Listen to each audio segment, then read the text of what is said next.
Can you hear me? Can you hear me?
Think about tomorrow and then have a plan for the rebound. So think about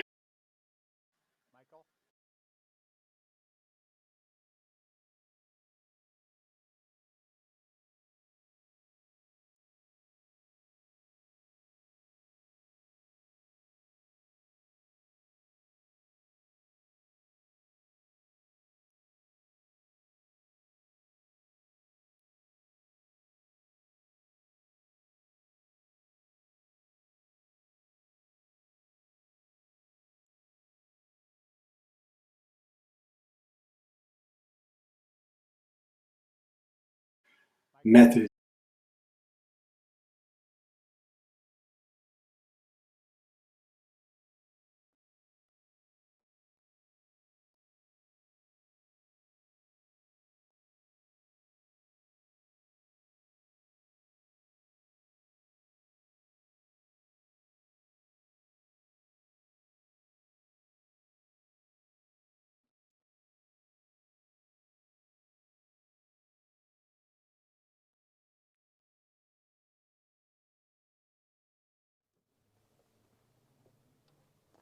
Test, test.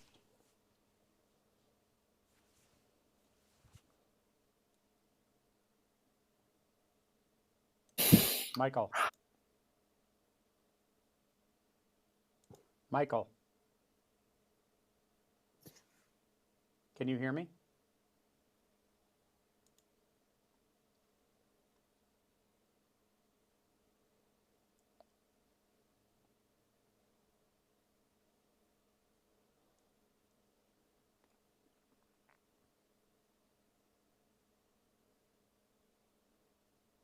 Can you hear me?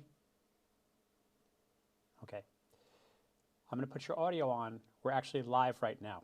So keep it clean, my friend. No, not a problem. So I'm going to actually cut me live. Hello, everybody. Here we are in the Streamcast Network studios. I'm alone here in the studio. It's very strange. And I've been producing shows here all week long. It's really crazy.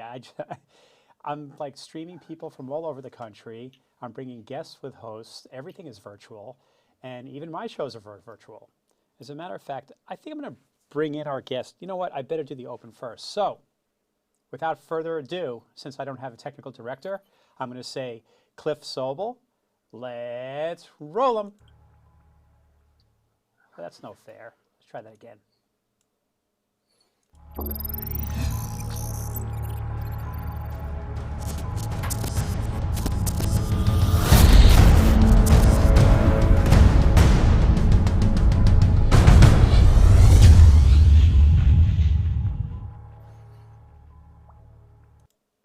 I'm back. Here we are at Streamcast Network Studios. It's a hopping place. We've got cameras, lighting grids, green screens, and just me in the entire building. We've got 7,000 square feet here of building on half an acre, and it's just me. Hello, everybody. I'm starting to talk to myself all the time now. Fortunately, I have a guest who actually talks more than me. His name is Michael Lavilla, and he is the managing partner of Focused Energy. Michael has a long history of helping companies through tough times and helping them reorganize. And this is certainly no different. It's a very uncertain time we're living in. So we've decided to kind of change the focus of the show today. It's not going to be as much, well, it is kind of about entrepreneurialism, but it's actually a lot about, where's my mic? Oh, there it is. Huh.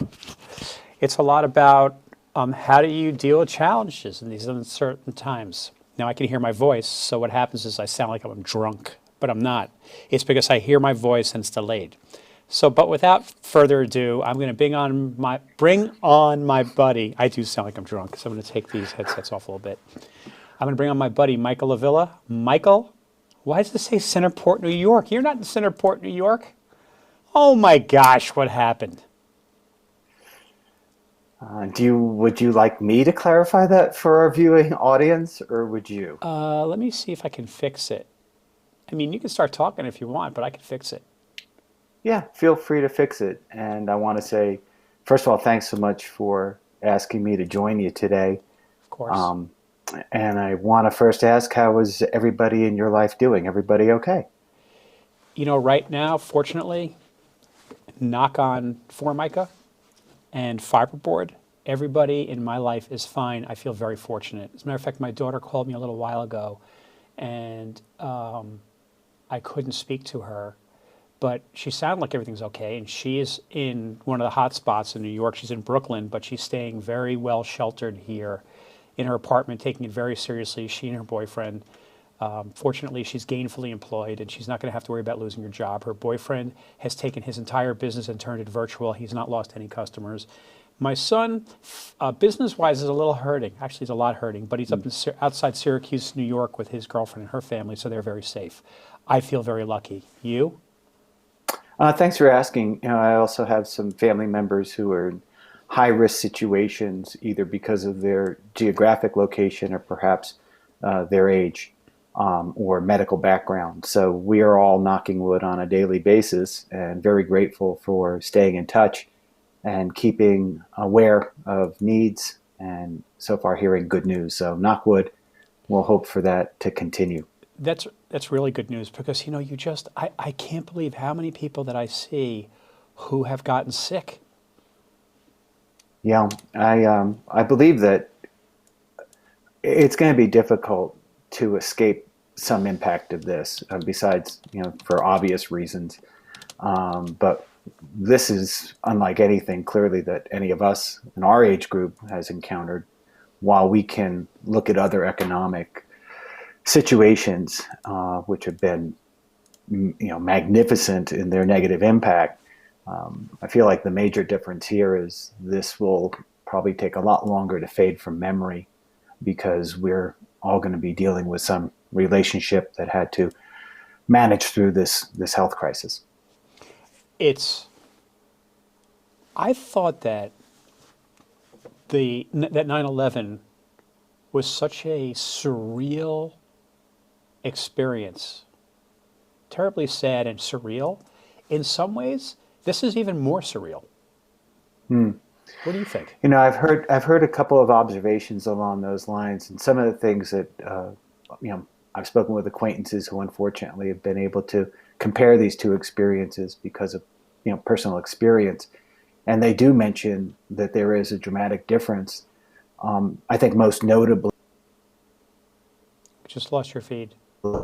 visible aspect of this disease, and as such, with 9/11, while obviously very tragic, you had physical evidence and an event that began and ended and just sort of created a ripple in our culture. Whereas in this situation, absent of some of the testing that's needed, it's very difficult to determine who's affected, how they're affected, and when they would be affected. So I think that's some of the concerns that are being shared by some of my peers who have the ability to compare the two experiences. It's unfortunate. It's actually hard to compare, but it's Yeah. it's brutal. It's very brutal for a lot of people.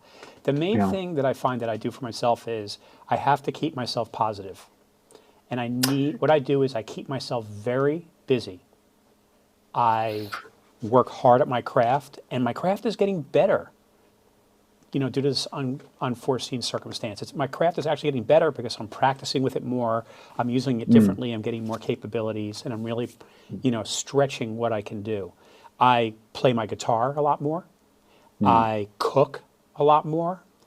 And because my gym is closed and I go to the gym 5 days a week, I'm actually exercising a lot more. I've actually gained more muscle mass and lost a little weight.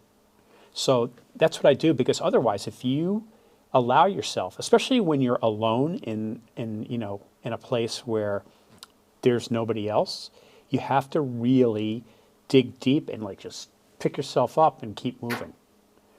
So Yeah, it's really important. No, I think that's very favorable advice. I think positivity is an excellent prescription in a situation like this, as are the other things that you mentioned. Creative outlets. Being able to create something is very gratifying, whether it's preparing a meal or exercising. Also very good for just keeping your metabolism working at a certain rate, eliminating stress, getting oxygen into your bloodstream, and all the other positives that can be attributed to a regular exercise regimen. And I think that all of this is a very productive and positive outlet. And for those who are in a position where they're fortunate enough to apply that sort of activity or introduce those activities into their lives, I recommend, and I think that we'd all sort of support one another in seeing more of that. Part of it is attitude. You just have to dig way down deep, and you got to push yourself. Yeah. And one of the And things so, I know for me, and I know I'm off the topic a little bit, although we're going to be able to tie it right back in, is the example that was set for me when I was a kid by my mom and my dad, but really my mom more, was like, look, you have an unfortunate situation. You pick yourself up and you march forward, and you do not look back. You just keep going forward, and don't let anybody stop you. No matter what happens in your life, whether it's personal or business, you just pick yourself up and you march forward. And it's important that you have to really dig deep to do that. yeah, clearly there's you need a reserve of fortitude in order to do that. And I think for those who don't know, country and our parents are comparable ages, so our experiences are relatively similar for a long list of reasons. And you're really echoing what I was exposed to growing up, and also the sentiments of many people these days, which is, not only the positivity, but the moving forward aspect and the importance of realizing that you can work yourself through this. And that's not to look, I'm not saying put our heads in the sand or ignore the needs of one another. On the contrary, I think that when we're good for ourselves, we're in a position to be better for others. And so if we're able to work hard, persevere, it takes grit, it takes fortitude, no doubt of that. But when you get that momentum started and you begin to experience the benefit of that, you're also marking the passing of time. Everybody is saying that the benefit will come in time, whether it's the vaccine or the flattening of the curve. So these positive things, to have something to devote yourself to, which is constructive, productive, and gratifying, really plays into what you're saying is having a way forward through just discipline and diligence. Yeah, agree. So, Michael, I have a lot to focus on in this show because I'm Sure. running a whole board right now. As a matter of fact, I'll give the audience a little clue what's going on here. I'm running a whole board, and I'm running a lot of stuff that's going on this board. Not only that, but I can't look directly into the camera because I'm focused on the controls. So here's what Gotcha. I'm going to do.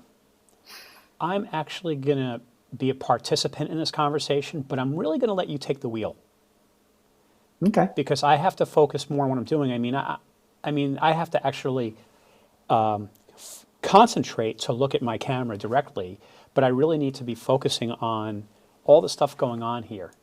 So, without further ado, let's start the conversation. Why don't you start by telling us a little bit about yourself, and so Sure. that will bring us, and then we'll tie that right into what people need to do to adapt and thrive or maintain, keep Okay. themselves sane. Well, yeah, at this stage of the game, especially at this day and age, I think we're redefining what being successful looks like, and it's just coping. Then that's a significant starting point.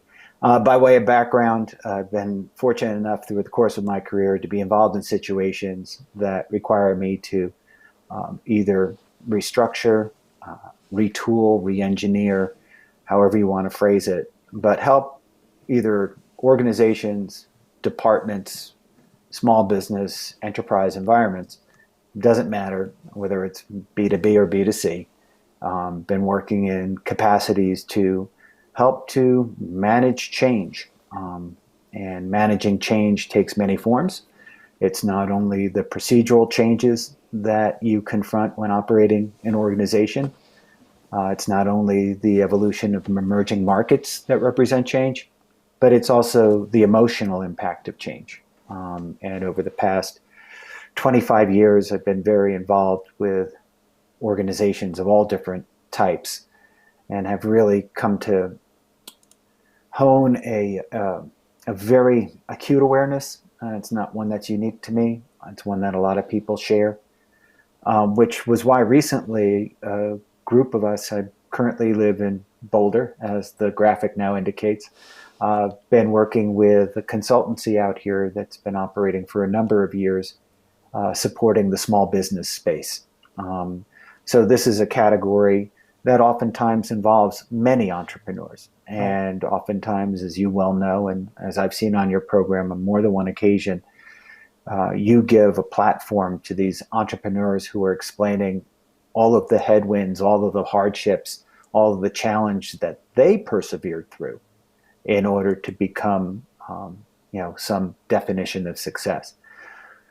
So in this day and age, most recently, a group of us here in Denver pulled together about 5 of us who come from varied backgrounds, varied experiences, different disciplines, whether it was the law, operations, manufacturing, services businesses, tech side, it doesn't matter. We sat down last week on a conference call, and we started to consider, what is it that we should be doing in order to avail to our clients and any of the other Right. acquaintances we have. So I have some Some questions some for you. concepts. Yeah, feel free. Okay, now part of the questions that I have are based upon conversations that you and I have been having about this. Okay. And we kind of like thought it through, like we had a conversation, but then we also kind of formalized it a little bit. I think a lot of people are becoming paralyzed. And when you're paralyzed, it's hard to move forward, as you well know. And I know that you have some thoughts about that, about what happens when you're paralyzed and what do you do? How do you handle yourself? How do you get yourself out of that paralysis? How do you get yourself to move forward? What do you do? Yeah, I think we've been sort of characterizing this period now as everybody's in a little bit of shell shock. This is all of a sudden landing on everyone's front door, and they're having to contend with this. We basically came up with 5 points that people should be considering, and we can talk through these, but just real quickly, the 5 points are: first, you need to stay calm, and then you need to be communicating, let's say over communicating, with your team. Next, you need to be over communicating with both your clients and your suppliers. You also need to keep in mind the 4th point, which is, let's start thinking about a tomorrow. And while that seems very challenging today, I think we all need to accept that we will work through this and we'll come out on another side. So let's consider our tomorrow. And the last thing is that we want people to have some kind of plan for the rebound, because there will be a rebound.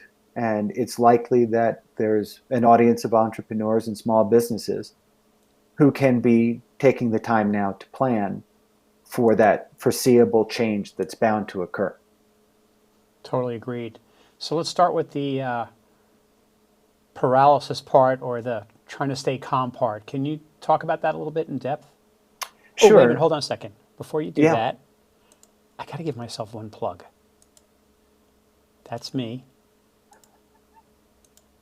That's my name. Okay, you're on the air.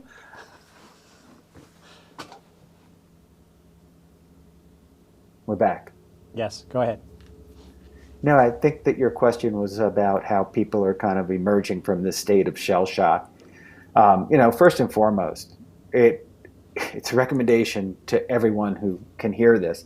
Your first commitment must be to implement the most effective safety and cautionary procedures available for your business, your team members, and your customers. That's rule number 1. So let's begin there. So that should be the driver that really gets you to kind of break out of the shell shock, is to think about implementing those known best practices, what's being recommended. Because truthfully, you have to begin to consider, Cliff, what's in your control and what's outside of your control.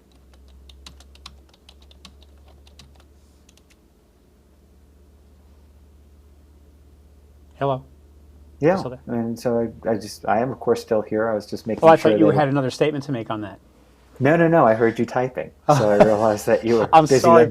You're Besides busy from running- engineering the program. So Well, I get besides it. You're running the also- board, I'm also handling Yeah. comments on both YouTube and Facebook. Okay. So that's what my I will typing do- is. I'm really sorry. I'm don't trying worry to. I'm about like it. that guy who was on Ed Sullivan with all those spinning plates. Yeah, the plates and sticks guy. That's right. That's me. Well, I think there's an attribute there that we should all probably look to adopt in this day and age, the plates and sticks guy. But back to the point that I was leading to is, your motivation to kind of get off the dime right now is, looking at what you can control and what's outside of your control. And there is a very long list of what's outside of our control, clearly. Absolutely. But let's look at what's inside our control. What's within our control is to first implement what is the known best practices for safety for your and precautionary moves for your clients as well as your team members, your employees. And if there was any advice, if you're in a position where you have to really ascertain, where do I invest, and if you have the ability, overinvest in safety and security right now. Overinvest What does that mean, in the Michael? I don't care. understand that. Well, look, if you're in a position where you're kind of weighing out the cost of these precautions versus some other cost that you're operating the business with, there may have in the past been a inclination to sort of trim back on one side, and that might be something I'd advise against. Don't go cheap on providing security and safety measures for your employees and your customers. Don't go cheap on that. Overinvest, which might mean that in the past, if you spent a little, spend a little bit more now to make sure everything's in place and that you're sending that message to both your customers and your team members about the importance of the role you want to play. Again, that's within your control. And today, a lot of this paralysis stems from the fact of feeling all this uncertainty and this concern, but not maybe knowing how to get started. Where do I start? I think one of the things we spoke about is this notion of imagining that you're going. How do you eat an elephant? That's Right? right, You eat exactly it what I one was bite thinking. at a time. Yeah, you eat it one bite at a time. So if there's a way for you to look at all that you have in front of you, and no doubt, feeling concern, yes, we should feel concerned. Should we feel fear? Yeah, it's okay to be afraid. There's nothing wrong with those feelings, of course. Yet you need to go ahead and take that first step. And once you get that going, it goes back to what we said before. It's your step along the path of working through this. So let's begin with safety, security, implement the best known practices today. I think Absolutely. the next thing though, Cliff, and I think immediately, especially these businesses which are currently realistically facing the possibility of having to shutter their doors and go out of business. You need to take a long, hard look at your numbers. And so be reaching out to your bookkeeper or the person on your staff who's responsible for that. As the leadership members, you should be looking at any models that you currently operate the business with. Again, that's within your control. You can be analyzing that information. You can be evaluating it to make better fact-based decisions, which is another point in this whole, Yeah. this first portion is, the tendency might be to panic. Well, if you panic, you can't plan. And as we used to say, if you can't plan, you're doomed. So again, just hit pause for a moment. Believe me, I'm not discounting the emotional impact of this. But when it's time to take action, let's look at safety implementation of safety procedures. Then let's start looking at our numbers. Because when we start looking at our numbers, we start looking at that truth for our business. So that's how I'd like to see, and that's what we've been able to do to aid some of our clients, has been to take a look at these things, give them that boost of encouragement. One of the other things at Focused Energy that we announced about a week or so ago was if there were people who were experiencing some challenges and they just wanted to talk to an advisor at no cost to them. Of course, there's no cost for this. It would be just to sort of get them to sort of give them a little boost, a catalyst that could kind of get them moving forward and giving a Right. couple steps in the right direction. Right. So that's all very good advice. And you were talking about planning. So you have to figure out a way to rebound, right? And so Yeah, how do you plan for that rebound? Well, I think you're working through a list of things. Let's talk about the order in which I presented some of that information to you. We talked about, here let's go ahead and take a look at safety and put those safety procedures and implement them. And if we're going to overinvest, let's overinvest there. Let's take care of our team members because we want to retain them. Same thing with our clients. We want to retain them. Okay. And now first we do that. And then we start looking at how do we want to communicate? And we really want to over communicate here.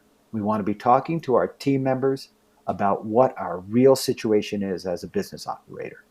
And then we want to give them updates on that situation. We want to make sure that we're being very transparent in this over communication with your team members. And if you don't have a routine now, and if you don't have a normal cadence to your communication, be a great time to establish that, whether that's a weekly call in, because everything is going to be remote, obviously, for the time being in most cases. So we're going to have to create some kind of cadence around that message. And that's going to be where we over communicate to our team members. Now we also want to over communicate outside of the business. We want to over communicate to our clients as well as to our suppliers.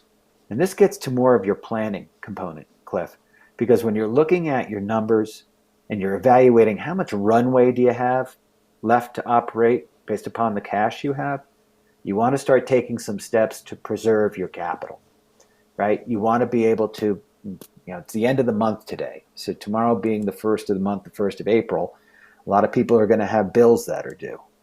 A lot of the things that we've been expressing is to be proactive in your outbound communication to your suppliers, to your outbound communication to your clients, because we want to be proactive in that outreach. If it's to your suppliers and you're experiencing a cash crunch, well, then your plan should be to reach out to those suppliers and negotiate with them. Because similar to the way you don't want to lose your clients, they don't want to lose you as a customer. It's very And in important to be circumstances proactive like too. this, When I'm you sorry, wanna it's reach- yeah, go ahead. Right. Oh, I was just going to say that you want to be proactive about that. If you wait for a vendor, a supplier, somebody to come to you, or a prospect or a customer or even a prospect, you're putting yourself in not the best. You're not shedding the best light on yourself of who you are. I believe they're more likely to negotiate with you if you go to them first and say, here's my problem. Here's the solution I'm going to provide to you. What do you think about that? Yeah, I gotta agree, because if you think about it, if your option is silence, then your supplier is going to draw some conclusion that maybe your intention is to not pay anything, which is going to, while they're doing something similar to what you're doing, because the point I'd like to introduce right now is we have to remember everybody's in the same boat here, right? So if it's the supplier who's expecting a payment and you're their customer and you're evaluating your cash position and you're really trying to meter out your available funds, right? Because maybe even your top line is starting to dry up a little bit. Maybe that pipeline of sales is starting to look a little softer. So you can't really consider your revenue forecast to be as substantial or as bona fide as it once was. So now you have the outreach. I agree with you. You have to do the outreach. Be the one who's proactive. And I don't know what I would wager, but it would be of terrific value that you're going to find a very receptive participant in the form of your supplier. They understand they're going through something very similar. They have to preserve their cash, so they want to make sure cash keeps coming in. So perhaps the opportunity is to negotiate a payment plan or renegotiate terms of your contract with them. So maybe you extend the terms beyond what they currently stipulate so that your supplier now has a longer term relationship with you and the opportunity to earn back over a period of time what they might have to sacrifice in the short term. Right. So I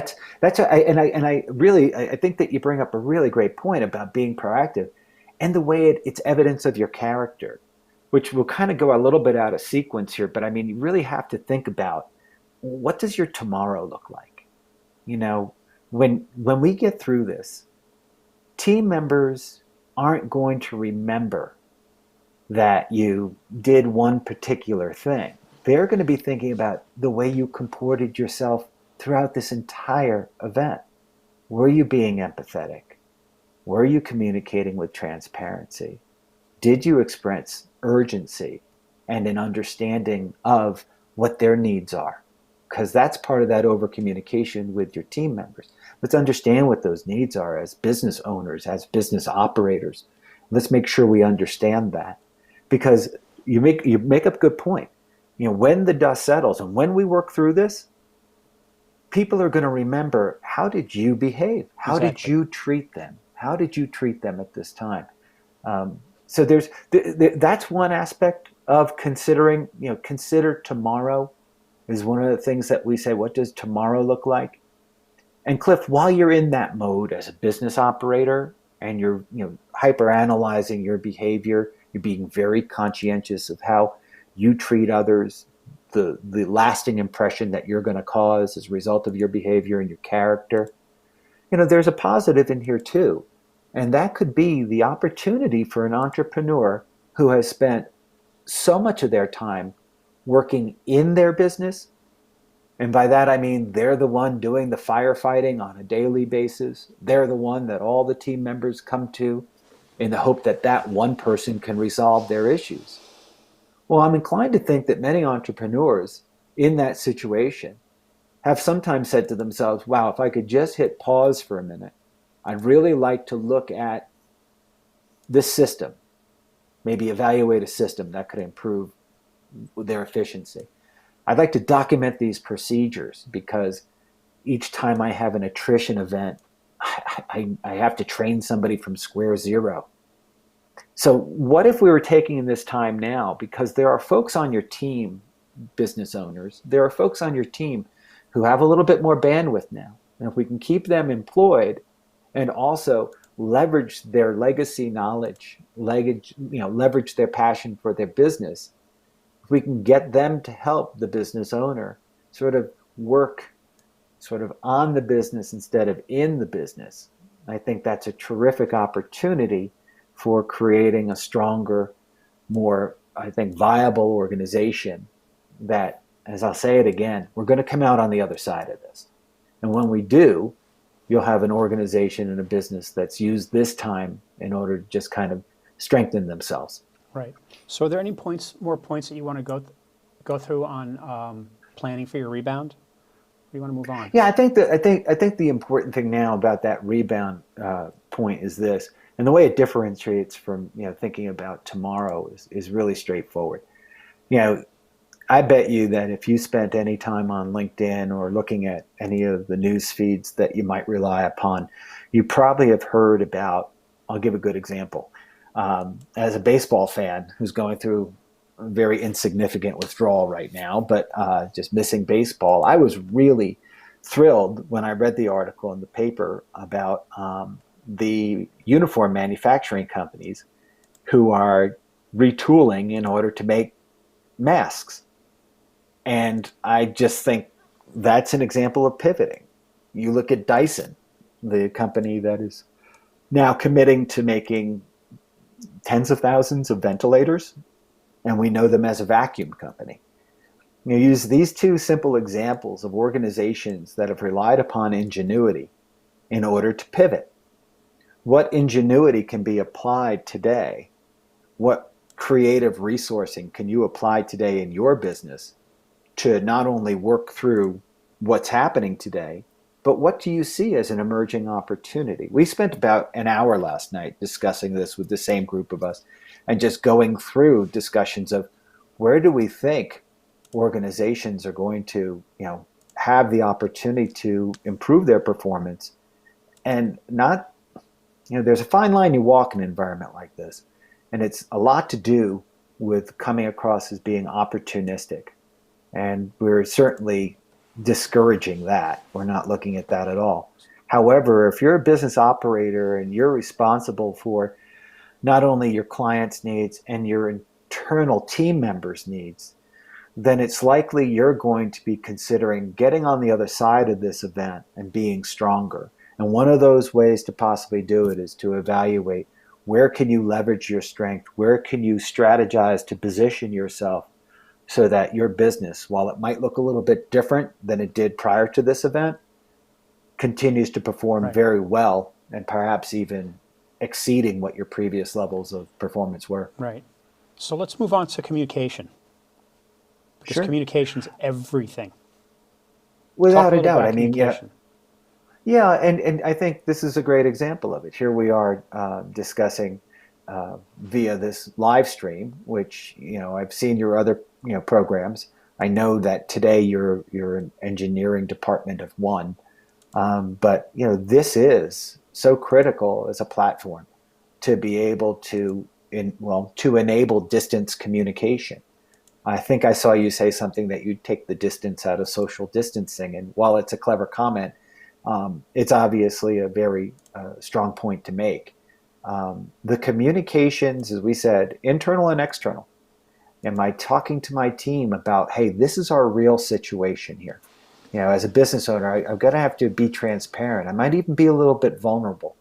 But if I come out now, if I'm forthright and I continuously communicate on these points that are salient and relevant to our business, then I think I'm doing the best I possibly can as your leader, as the leader of this organization. And this is, this also couples with just a slight tangent here. And this is what we really feel very strongly about.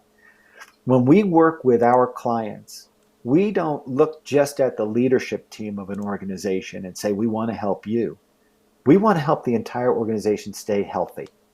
And this is, of course, outside of the realm of this current health crisis. However, to that point, we are also looking at the households your business supports. And that's really important to keep in mind, so that if you're the leader or a member of the leadership team of your organization, how you communicate to your team, you're also communicating to their household. You're giving them the message that they're going home with. And so the importance of being transparent, the importance of revisiting the areas of concern so that you can give updates to your team members. When we talked about these key things as being really critical to our success, we want to continue to bring that message forward about those key things and keep our team in the loop. This goes back to I know we're kind of ping-ponging around here, but this goes back to one of the comments that you made about that importance of what's our character? What do we demonstrate at this moment in time? So if it means I'm going to be a little bit transparent, or I might get into an area of being more vulnerable and I feel a little uncomfortable, well, that's okay. Push through that barrier. Be the one who is over communicating. And I really feel as though you can't go wrong. Yeah, I totally agree. So we've talked about the 5 strategies, and staying calm, keeping yourself out of paralysis. We've talked about having a plan. Mm-hmm. I got to do this again, just because I have a fragile ego. And we talked about communication. Let's talk about what happens next. What happens when we come out of this? What happens tomorrow? Because we need to think about, everything we've laid out so far that you've laid out is very, step by step, and it's very logical. But you got to think about, we're going to come out of this. It's just not going to be over. We're going to come out of this. How do we deal with that, and what do we think about for the future? Well, I think, there are a couple of things to bring into the conversation now. One of them is, in this moment, let's be very, very aware of the emotional impact of change. In a stable economy, in a stable global environment, people are afraid of change. It's just the way humans are wired. We've heard it before. We've gone through the experience ourselves. Even if we're doing something today and we learn about some alternative that is comparatively better than what we're doing today, most humans are really reluctant to even make that change to something better. That's the emotional resistance to change. Now, when all of a sudden change is sort of thrust upon us, or the need for change is just shows up one day like this situation has created, as business leaders, I really feel it's very important to have your finger on the pulse of the emotions that your team members are experiencing. Because to your point about what happens on the other side of this, we need to retain our good people. We need to retain those team members so that over the passing of time, with either the introduction of some medical breakthrough to help remedy this situation, the flattening of the curve, whatever it might be that brings about the end of this, we have to make sure that we show up on the other side with a team, with an organization prepared to serve our clients. We have to get there. So let's keep in mind that emotional impact of change, and that it's basically a curve. People initially are dragging their feet when they're confronting change. Then eventually there's a level of acceptance while they're admitting to the fact that change is inevitable. And then there's sort of like that adoption when they begin to realize that there's a new world out there and we're going to have to change in order to survive. And that's a very critical point. because eventually we get to the point where we get frustrated as human beings, and that risk of us backsliding all the way back to familiar behaviors is really, really evident, and the potential is high. So as leaders, we have to explain what that new day looks like. It goes back to the communication, Cliff. When we're understanding what we have as our resources and what we have even as an opportunity and as our threats, it's going to cast our new role for us. It might be just a slight deviation from what we do today. It might be a wholesale change from what we do today. But to the point you made a moment ago, there's going to be a tomorrow. So let's talk about that tomorrow. However, it's interesting. One of the folks who I believe has been on your program before, through the Huntington, I don't know if it was through the Chamber or through HILA. I might be mispronouncing that affiliation. But one of the members of one of your programs brings up a very, very strong point. And that point in particular is, we're going to have another day. We are going to work through this to get to the other side. And when we get there, the opportunity to thrive does exist. And I believe that sort of positivity, which is the way we began this conversation, was about that positive attitude, whether you demonstrate it in your sort of stick-to-itiveness and your ambitions to go out and do those positive, creative things. The same thing holds true for the business operator and the entrepreneur who's trying to project into the future a realistic and favorable picture. That's where that planning comes together. That's where that positivity needs to be really emphasized. And that's where that message needs to be shared. So I think that we're thinking about when that is. The when is the uncertainty, but it's an eventuality. It's an eventuality that will arrive. And one of the things I believe that we'll benefit from as a society, as an economic society here in the United States and also around the world, will be that remedy will come with some foreshadowing. It will come with an announcement. It won't just appear one day. It'll be something that we'll be planning to await the arrival of and participate in when it does arrive. And that's where I think the opportunities to maintain that positivity and that clear communication, that vulnerability, that's where the business leader, the entrepreneur, that operator has the ability to envision that future today and start building the path towards it. Really, really good points. I mean, every single one of these is so concise. I want to turn around, but I forget I'm on camera. I'm so busy jockeying so many things here. You're doing great. Is there anything else you want to discuss about any of these strategies? Well, I feel as though the mention of the fact that we're all in this together cannot be overstated. I think that element of empathy is, again, it's a great feature of a character or a character trait that we could all work on and continue to really improve upon, given all these opportunities in front of us today. I really feel as though that if there's anything that people should be doing, it should be talking. I think that isolating yourself, while we're all forced into some level of isolation, yourself, as you mentioned today at the onset of the program, we're all forced into some level of isolation. A little outreach, a little connection, some of the creative ways in which organizations are involving distributed staff members or folks who are working remotely or working from home. I think the creativity being demonstrated there is terrific. I think that human resources or people operations leaders are doing a wonderful job, especially in some of the communities that I keep a close eye on. A very challenging time for those folks in those roles who are having to answer a lot of questions that they don't have the answers to, but they all strive in order to provide that level of consistency, continuity, and support for the people who rely upon them in certain organizations. Yeah. So, those are the things I think that every organization is experiencing in lesser or greater degrees.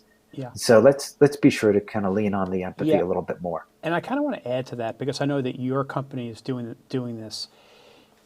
This is the best time to give back. This is when you have to give back. I know we started an exercise program here that we live stream, and we put an entire show together. We have professional trainers doing a show because we want to give to the community the option and the availability to exercise, get the blood flowing, get your mind going, get your body going. And I know that your organization is doing that. So Yeah, before we end this, can you talk a little bit about that? Sure. One of the things we mentioned before was, we had made a post, we pushed it out through our channels, and we invited people who just need to talk to some people who might have been involved in similar situations or faced challenges more so than they had. We encourage them to reach out to us. You can reach us on our website and just drop us a note and say, I'd like to speak with you.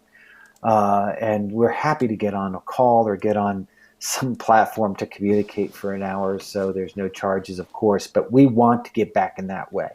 We have sort of a cumulative amount of experience on our team that it's really important for us to share with the audience. We want to make sure that this, again, we're not looking, nobody's looking to sell anything here.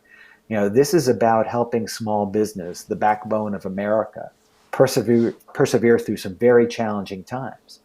That's what this is an opportunity for, and we want to do our part. Of course, I want to kind of, with the few minutes we have remaining, I wouldn't mind shifting over to a couple of the other things that everybody is becoming aware of and that we can also speak to some extent, and that is the federally guided programs which were recently announced.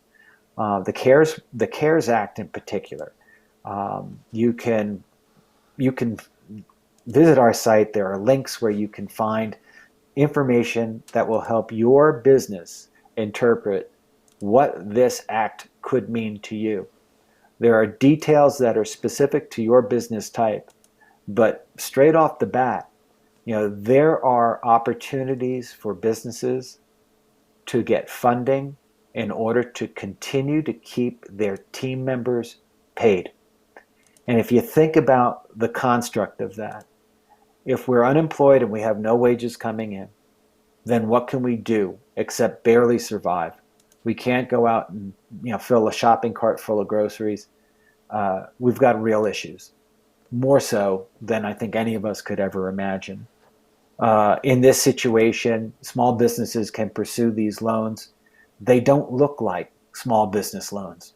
They are dissimilar in very important ways that I would really encourage people to read up on this. There's some really great opportunity for small businesses who should be looking at this opportunity through the federal program as a way to kind of build for themselves maybe a little bit of a backstop so that they can continue to operate in a new environment. Maybe they don't need that funding, but if they had it as a reserve or a backstop, that would probably give them ample peace of mind and also help the peace of mind of their team members to see what they are doing as a business operator in order to shore up the business so they can perpetuate operations. Yeah. Well, Michael, I really appreciate you coming on today and shedding some light on the situation that while we're in a very, very rough place, it doesn't mean the game is over. The game's never over. The game's never over.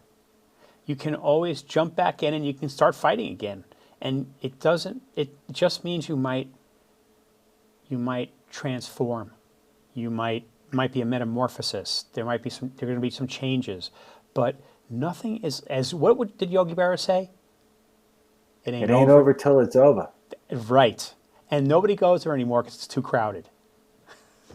And they came to a fork in the road, so I took it. That's Robert Frost. Anyway, I really appreciate you being on, and I hope you come back soon. We'll talk more. And thank you very much, Cliff. You stay safe and healthy. All right, we'll be in touch. You. Okay. You too. I just keep Thanks, fighting. Cliff. I'm a fighter. Yeah. Just keep going. Just keep going.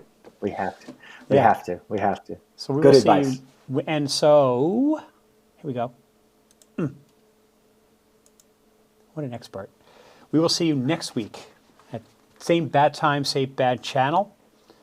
And we're going to start bringing on more guests that talk about situations that are relevant, not just about business, but also about how this whole situation with the coronavirus is affecting us all.